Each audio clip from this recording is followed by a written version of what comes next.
Module 1, your ability to protect yourself both is important in the fact that we care about you. We don't want these kinds of things to happen to you, but they also are connected to protecting Group 1001. So we want you to take this seriously. This is a project. This is not something that you can just one and done. This is part of how you have to operate in the world in terms of the specifics. It involves your family. The fact that you have exposures connected to your family members and what your kids are doing. Many of you may recall the deep fake that we released at the end of the year last year. That's easier than ever to recreate.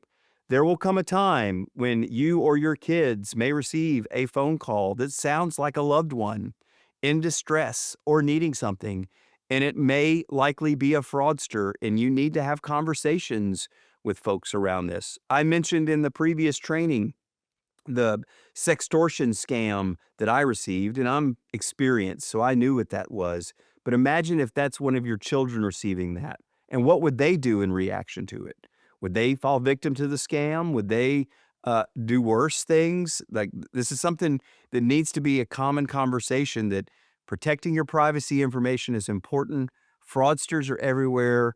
Everyone needs to approach these kinds of things with a skeptical mind and be thoughtful. And anyone that's asking you to move money, reset passwords, or change account settings probably isn't the person you think it is unless you're absolutely sure. So very important. And this goes to what you do at home as well as what you do at Group 1001. Trust but verify has never meant more in the age of loss of trust due to the fact that your voice, your face, and your video can all be easily duplicated. Okay, so module 2, let's talk about the foundation.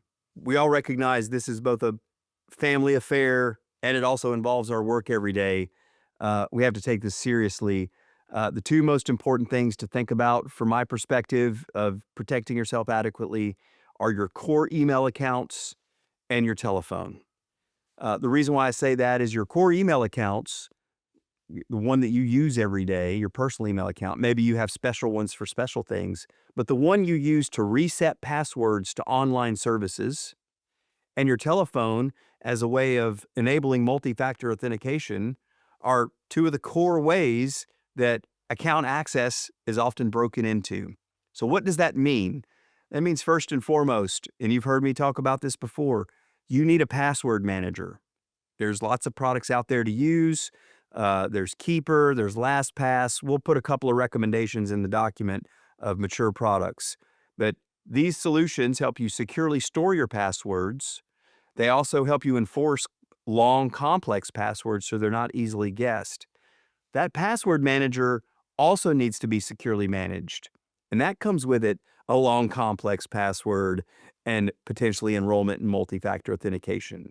So you need to really manage this well. You need to make sure that that password manager is adequately configured, multi-factor enrolled, and also can even offer potential logging or alerting if someone's logging into it. You must protect that. Your core email account, the same principles apply. You must have long, complex password for that. That uses multi-factor authentication, and you're watching if there's any kind of alerting function connected to that email account if someone logs in from somewhere they shouldn't. Microsoft and Google use really smart security technology if someone tries to break into your account and they prevent them. And there's often some features. We'll show you where to look at last login is or any security alerts related to those accounts. All of your email services offer with them basic security and privacy health checkups. You need to spend time learning how to turn those features on and use them, because it's only a matter of time before a fraudster is able to break into one of those accounts if you haven't turned them on. And then that renders the ability to log into all those other services, reset my eBay account, reset my bank account, reset my Amazon account. And if they have access to your email account where that reset happens, they get to the others. The telephone is the same thing, and we'll talk about special security circumstances about how to enable multi-factor authentication and protect your phone from other circumstances. Okay, module 3. We understand this is real. We're putting processes in place for ourselves to protect our core accounts. and putting in place password management and things like that. Now let's protect our money accounts. So what does that mean? Well, the core three is the things you've heard me talk about before. Complex passwords stored in a password manager, real multi-factor authentication, and most of your banking and financial services offer an alerting function. One of the most important things you can do to defend yourself against a fraud incident is rapid response. This is true in my life as a security incident responder. The faster you can identify it being a problem and work with the right people to clean it up, the better chance of recovery you have. And so for my bank accounts, anytime money moves in and out of an account, I get a text message that lets me know that happens. Anytime an account is added or a change is managed to that account, I get an alert notification of that as well.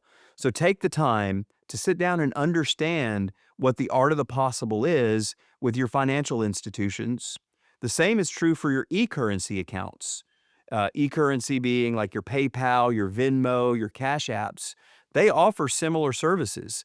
If you're not complex password, multi-factor authentication, and all of the alerting features enabled so you know when money's moving in and out of that account, then you're probably missing something. And this is an opportunity for you to improve your security and assuring that a fraudster's not getting a hold of that. The last thing I'd say is the connection between your banking accounts and your e-currency accounts matter a lot. I imagine many of you may have your PayPal or Venmo account connected to your primary banking account. If somebody breaks into your PayPal account, they can clean you out. So what I recommend is work with your bank and create a special account for those kinds of transactions and only move money into that account when you need to use it and keep a small amount. So if you are compromised, if you do lose one of your e-currency accounts, then you only lose the amount in that core bank account. In your primary bank account, don't keep a lot of cash in there. Keep that off in your savings account where it's harder to get to, diversify it, whatever your investment strategy is. But anywhere you keep a pot of gold, the fraudsters are looking for it. And so you need to spread it out as much as you can that you can properly manage. Okay, module 4, let's talk about your personal privacy information. Uh, Stuff that's on the dark web, you can't get back. It's there and it just has to age off. Your personal privacy information that's there will always be discoverable. Let's talk about making yourself a hard target. Let's make people have to go to the dark web to get it. Did you know there's a thing called a data broker? Every time you enroll in some online website, the information you present is often monetized. They turn around and sell that along with whatever you might have bought from them. Those data brokers exchange this information and sell it to other advertisers. This includes your personal privacy information, your name, address, phone number, email, telephone numbers. These are all the things fraudsters are using to pretend they're you. So let's get as much of that off the internet as we can. We'll provide you a link and some training on how to opt out of these data brokers. But it's very manual, it's very difficult, it requires a lot of work. There's lots of great commercial services you have to pay for, but are worth it if you care about getting your privacy information off the internet. Optory, Cloaked, and Delete Me are 3 common ones you might have heard of before. I'm a customer of one, many on my team are. They work really well. You give them power of attorney to represent you and opt out of these services. And then they will scavenge the internet looking for representations of you. They'll take that power of attorney and they'll use that on your behalf to have that data removed. Now, even then, you sometimes have to take action. You have to manage that. You have to go and look at the report once a month. You have to look at the places where their service could not work because of legal terms. And you have to manage that. But over a couple of months, you'll see a dramatic reduction in your discoverable footprint on the internet. Module 5, social media. This is a bit of a controversial topic, but the reality is anything that's on the internet and discoverable, you should assume is being used by fraudsters. This is a true fact, and I've had personal experience with it. So you have a choice. You need to, if you want to minimize your exposure to these types of activities, you need to take an active role in managing all of your social media. And this applies to your family and teaching your family and kids how to do this too. Like most of your email account management or these e-currency type account management, they have security health checkup features and privacy health checkup features. And they would recommend and encourage you to turn off internet exposure parts and who you share with. You need to sit down and learn how those rules work and how those configurations are made, and then take the time to close the envelope. I also recommend for social media, test it. I actually have personally found the feature releases for Facebook and Instagram can be a little difficult to understand, and you think you turn this stuff off, and you reduce your internet exposure, and you actually don't. You turned off one part but not the other. So test it. Have friends test it. Have people that aren't in your Instagram or your social media, Facebook network to actually determine if they can find you. Now, maybe you want that. Maybe you want that discoverability. That's okay, but just recognize that everything that you're putting out there is actively being used and connected to your privacy information that's also being out there and available from these data brokers, connected to all this information that's out there related to these dark web releases. And so the fraudsters are connecting these dots and using technology to figure all this out. And so your best bet to defend yourself is to minimize your exposure as much as you can. And that takes a bit of learning if you choose to use these platforms. Module 6, special circumstances. Early on, we talked about those two core foundational things: your core accounts you use every day, like your email accounts, and your telephone. Well, there's this thing called a SIM swap. What happens is there's a little device in here that registers your telephone with your telco provider, AT&T, Verizon. What's happened is these same fraudsters are attacking your telecommunication provider, representing themselves as you. And they call them and tell them you've lost their phone. And they think that the telecommunication providers think it's you. And so through a series of questions and social engineering and having the right answers to those questions, the telecommunication provider will send that person, the fraudster, a new SIM card. And that SIM card's your phone. It's your telephone number.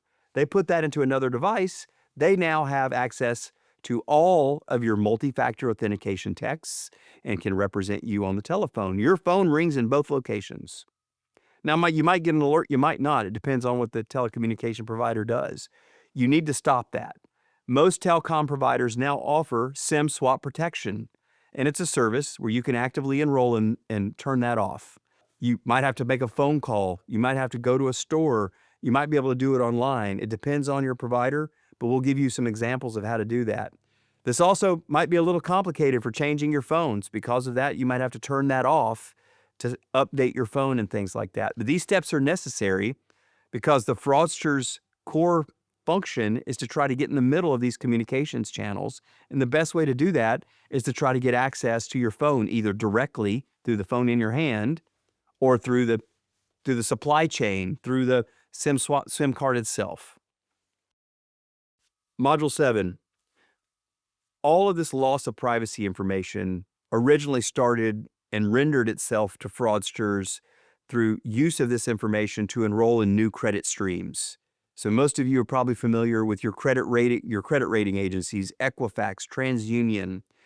These are the people that offer your credit score and things like that. It's very hard to get a new line of credit, a new bank account, or a new credit card if you are able to secure your accounts with these credit agencies. There's now new services that are out there. You might have heard of credit locking procedures or credit monitoring. These are fee-for-services where the credit rating agency would charge you some fee to actually monitor your credit and lock it down for you. These are great. There's also kind of an undocumented feature called a credit freeze that gives you the power to go to these credit rating agencies and institute a credit freeze. You can turn it on and turn it off, versus the credit rating agency having more positive control that you pay for. So I would absolutely recommend everyone create an account with TransUnion, Equifax. Remember, another account that you need to have in your password vault and multi-factor authentication enabled. Log in and then search credit freeze and enable a credit freeze. That's free. Now, what this means is you can't get a credit card right away. You might have to go turn that off first, but that's okay. I think it's worth doing to minimize the exposure of a fraudster opening a line of credit on your behalf. And if you want a more active role and want to pay for it, you can obviously look at a credit lock. In closing, listen, I just hope everyone understands that I and the security team and the leadership team at Group 1001, we care about you. And this stuff is real, and it's frankly getting worse. We've talked about how AI is supercharging these kinds of fraudsters, never mind what's going on in other countries and how they're kind of enabling it. And so we don't want this to happen to you. But also, it's important you understand that your personal privacy information that's lost and being used by the fraudsters against you is also being used against Group 1001. These people are trying to break into our company, representing themselves as you based on that stuff that's out there. So, you taking an active role in protecting yourself from fraud helps Group 1001 protect us from like adjacent types of attacks. It's also a mindset thing. Like you having a good, strong security mindset and caring about this kind of stuff within you and your family will reflect positively back into work and the security mindset you'll bring to the office every day. So I hope you're taking it serious. I hope this is helpful, and just know we're here to help.